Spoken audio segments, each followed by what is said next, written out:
नमो नमः। आज हम एमए उत्तरार्ध के चतुर्थ प्रश्न पत्र काव्य गद्य एवं पद्य के अंतर्गत संकलित पुस्तक महाकवि बिल्हण के द्वारा विरचित विक्रमांक देव चरितम महाकाव्य के काव्य सौष्ठव की समीक्षा के बारे में अध्ययन करेंगे। विक्रमांक देव चरितम का काव्य सौष्ठव। विक्रमांक देव चरितम महाकवि बिल्हण के द्वारा रचित एक ऐतिहासिक महाकाव्य है, जिसके कथानक में ऐतिहासिकता व समसामयिकी स्थिति का चित्र उपलब्ध होता है तथा इस महाकाव्य का चरित्र नायक चालुक्यवंशी राजा विक्रमादित्य षष्ठ अथवा विक्रमांक देव है। भाव पक्ष तथा कला पक्ष की कसौटी पर इस काव्य का कला सौष्ठव खरा उतरता है और इसी कारण इसकी गुणों में, इसका संस्कृत साहित्य में उत्कृष्ट ऐतिहासिक महाकाव्य में इसकी गणना की जाती है। काव्य सौष्ठव। किसी भी काव्य के काव्य सौष्ठव की समीक्षा या विवेचना हेतु उस काव्य के दो पक्ष अर्थात भाव पक्ष एवं कला पक्ष पर विचार करना पड़ता है। भाव पक्ष में काव्य के भाव व रस का परिगणन किया जाता है और कला पक्ष में भाषा, शैली, अलंकार, छंद तथा प्रकृति चित्रण आदि पर विचार किया जाता है। यानी कहने का तात्पर्य है कि जो काव्य सौष्ठव होता है उसमें मुख्य दो ही तत्व होते हैं, भाव पक्ष और कला पक्ष। भाव पक्ष में भाव और रसों के बारे में बताया जाता है और कला पक्ष में भाषा, शैली, अलंकार, छंद और प्रकृति चित्रण आदि पर विचार किया जाता है। तो पहले हम भाव पक्ष के संदर्भ में देखते हैं। भाव और रस ही कविता के प्राण हैं या आत्मा है। जिस कवि ने काव्य में इनकी जितनी ही सुंदर अभिव्यक्ति होती है वह उतना ही महान कवि माना जाता है। महाकवि बिल्हण के द्वारा विरचित विक्रमांक देव चरितम महाकाव्य रस व भावों की मार्मिक अभिव्यक्ति का आगार है। स्वयं कवि बिल्हण ने तो अपने इस काव्य के संबंध में यहाँ तक कहा है कि जो वक्रोक्ति के साथ साथ रस ध्वनि से भी परिचित है, केवल वे ही पाठक इनके काव्य को समझ सकते हैं। विक्रमांक देव चरितम का मुख्य अंगिरस वीर है, यह हमने पहले भी पढ़ा है। इसकी अभिव्यक्ति में कवि ने अपनी समस्त प्रतिभा को लगा दिया है। कवि की भाषा और शैली वीर रस के सर्वथा अनुकूल है। कवि बिल्हण के द्वारा विरचित विक्रमांक देव चरितम वीर रस से ओतप्रोत है। इसके साथ ही बिल्हण ने वक्रोक्ति के अभिनिवेश के साथ साथ अपने काव्य में रसों का भी सन्निवेश किया है। वस्तुतः बिल्हण का काव्य वैसे तो समस्त रसों के सुंदर से सुंदर उदाहरणों से भरा पड़ा है, परंतु रस की वक्रोक्ति की धड़ मंजूषा में यह प्राय बंद रहता है।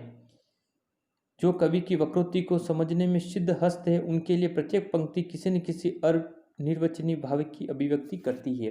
विक्रमांक देव चरितम जो महाकाव्य है, इसमें महाकवि बिल्हण ने जो भी लिखा है वह वक्रोक्ति की धड़ मंजूषा से लिपिबद्ध करके लिखा, यानी उसको समझने के लिए हमें निश्चित रूप से हमें भाषा के सारे पक्षों पर उसका अनुभव होना बड़ा ही आवश्यक है।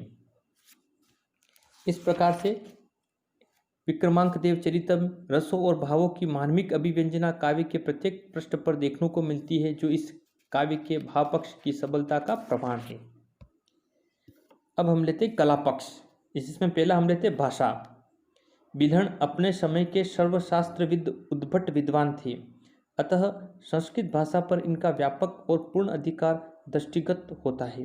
वे जिस भाव और विचार को जिस समय उसमें व्यक्त करना चाहते हैं उसको व्यक्त करने में वे पूर्ण समर्थ हैं। इसके साथ ही इनमें सहजता, सरलता और माधुर्य भी है, जो उनके कवि होने के कारण स्वाभाविक है। कठिन और दूरस्थ शब्दों के प्रयोग की ओर कवि की प्रवृत्ति दिखलाई नहीं पड़ती। यद्यपि वे चाहते तो ऐसा कर सकते थे और उनके पूर्ववर्ती महान कवियों की परंपरा को देखते हुए उन्हें इसके लिए दोष भी नहीं दिया जा सकता है। कुछ स्थल पर यमक व श्लेष अलंकारों के प्रयोग दृष्टिगोचर अवश्य होते हैं, जो भाषा में काठिन्य का आधान करते हैं, परंतु वे महान परंपरा के बिंदु मात्र ही है। वास्तव में तो उनकी भाषा एक महाकवि की गंभीरता, समरसता और एक रसता के होते हुए भी स्वाभाविक सरलता और बौद्धिक गम्यता को लिए हुए विद्यमान है। अपनी पौड़ी के कारण ही उनकी भाषा यद्यपि परंपरा का अतिक्रमण करती है, तथापि इसके लिए वह अपनी समान भाषा की काव्य भाषा वास्तविक अर्थों में एक कवि की ऐसी सहज और स्वाभाविक भाषा है जो अपने वर्णनय विषय के सर्वथा अनुरूप है तथा जिसका दर्शन हमें कालिदास के परवर्ती काव्यों में स्वअल्प ही उपलब्ध होता है। यानी महाकवि बिल्हण की जो भाषा है वह भाषा शैली उनके लिए इस महाकाव्य के अनुकूल है और जो पाठक गणों को सहजता और सरलता पूर्वक समझ में आ जाती है।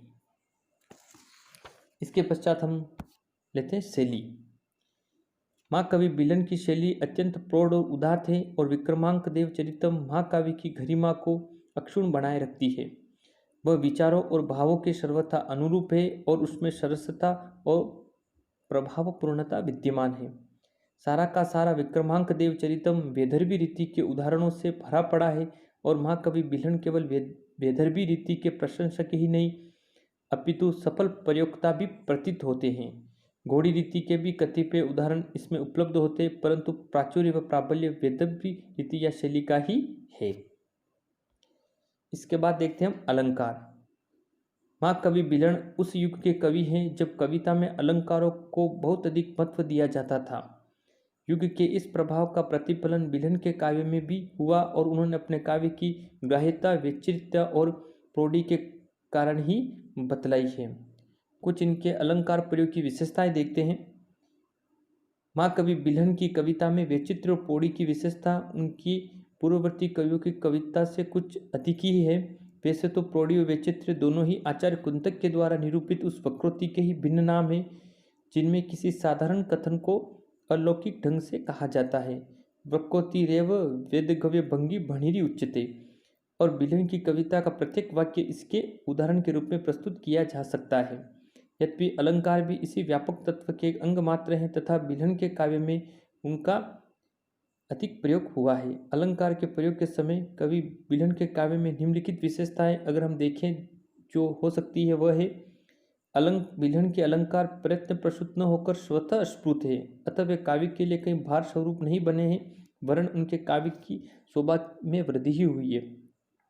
यानी महाकवि बिल्हण के द्वारा जिन अलंकारों का प्रयोग किया गया है उन अलंकारों के प्रयोग से काव्य को बोझिल नहीं बनाया गया अपितु वे स्वतः स्फुट और काव्य की शोभा में वृद्धि को ही देते हैं।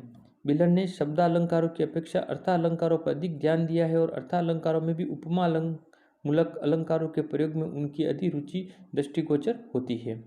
बिल्हण कठिन यमक अलंकार तथा दृश्य चित्र अलंकारों का प्रयोग नहीं करते हैं और इस प्रकार वे अपने पूर्ववर्ती भारवी माघ रत्नाकर हरिश्चंद्र कुमारदास से भिन्न प्रति के प्रतीक प्रयुक्त करते हैं या दिखाई देते हैं। सलेश जैसे कुछ कठिन अलंकारों का प्रयोग भी महाकवि बिल्हण ने बहुत कम स्थलों पर ही किया है। इस तरह से यह महाकवि बिल्हण के अलंकार प्रयोग की विशेषता में प्रतिभाषित होती है। अब हम देखते हैं छंद विधान, यानी महाकवि बिल्हण का छंद में किन किन छंदों का प्रयोग किया है प्रमुखतया। विक्रमांक देवचरितम महाकाव्य में कवि बिल्हण ने भावों और वर्ण विषय के अनुरूप अनेक छंदों का प्रयोग किया है जिनमें इंद्रवर्जा, उपेंद्रवर्जा, सर्गधरा, पुष्पित्रघा, अनुष्टुप, उपजाति, रथोद्वता, वसंत, शार्दूल विक्रीडित, मालिनी, हरिणी और वसंत तिलका आदि प्रमुख है। विक्रमांक देव चरितम के प्रथम सर्ग में कवि ने पहले उपजाति छंद जो 2 छंद इंद्रवर्जा और उपेंद्रवर्जा में बनता है तथा अंत में शार्दूल विक्रीड के छंद का प्रयोग किया है। क्योंकि महाकाव्य की जो विशेषता जो होती है कि प्रथम सर्ग में सबसे शुरू में जो छंद होता है वह अंत में परिवर्तित हो जाता है, महाकवि की विशेषताओं में प्रयोग होता है। तो महाकवि विक्रमांक देव चरित रचनाकार बिल्हण ने विक्रमांक देव चरित में पूरे महाकाव्य के जो विशेषता होनी चाहिए जो हमारे साहित्य दर्पण में भी उल्लेखित है विश्वनाथ के द्वारा उनका पूर्णतया पालन किया है। अब हम देखते प्रकृति चित्रण। महाकवि बिल्हण ने समस्त भारत का भ्रमण किया था, इसी कारण उनके काव्य में विभिन्न वस्तुओं, दृश्यों और प्रकृति के वर्णनों की अद्भुत छटा विद्यमान है जिसमें उनकी सहृदयता के साथ साथ बेजोड़ कल्पना शक्ति का परिचय मिलता है। प्रकृति वर्णन में कवि का मन भी खूब भ्रमा है और उन्होंने विक्रमांक देव चरितम में महाकाव्य के अनुकूल प्रभात, संध्या, चंद्रोदय, रात्रि, वसंत, ग्रीष्म, वर्षा, शरद, हेमंत व शशि ऋतुओं का सुरम्य वैभव व्यक्त किया है। उनकी प्रकृति वर्णन यद्यपि अलंकृत है तथापि स्वाभाविकता के लिए हुए हैं और कवि की उत्कृष्ट कल्पना शक्ति उनके प्रत्येक प्रकृति चित्रण की अलौकिकता से मंडित कर देती है। अब निष्कर्ष में देखते हैं। निष्कर्ष रूप में यह कहा जा सकता है कि कवि बिल्हण के द्वारा प्रणीत विक्रमांक देव चरित्र महाकाव्य का कला पक्ष व भाव पक्ष प्रशंसनीय है और कवि की विलक्षण कवियत्री तथा भावयत्री प्रतिभा का परिचायक है। बिल्हण के इस काव्य का काव्य सौष्ठव प्रशंसनीय है। इस प्रकार से महाकवि बिल्हण के द्वारा रचित विक्रमांक देव चरित्र महाकाव्य उनकी एक अद्वितीय रचना है, जिसमें कवि ने यथासमय समस्त पक्षों का ध्यान रखा है।